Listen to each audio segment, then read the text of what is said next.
تمہارے لیے روزوں کی راتوں میں اپنی عورتوں کے پاس جانا حلال کر دیا گیا۔ وہ تمہارے لیے لباس ہیں اور تم ان کے لیے لباس ہو۔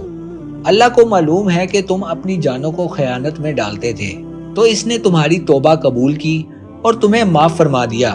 تو اب ان سے ہم بستری کر لو، اور جو اللہ نے تمہارے نصیب میں لکھا ہوا ہے اسے طلب کرو اور کھاؤ اور پیو، یہاں تک کہ تمہارے لیے فجر کی سفیدی کا ڈورا سیاہی رات کے دورے سے ممتاز ہو جائے۔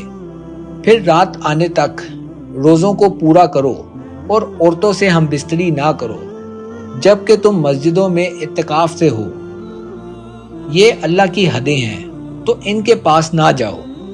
اللہ یوں ہی لوگوں کے لیے اپنی آیات کھول کر بیان فرماتا ہے تاکہ وہ پرہیزگار ہو جائیں، اور آپس میں ایک دوسرے کا مال ناحق نہ کھاؤ، اور نہ حاکموں کے پاس ان کا مقدمہ اس لیے پہنچاؤ کہ لوگوں کا کچھ مال ناجائز طور پر جان بوجھ کر کھا لو۔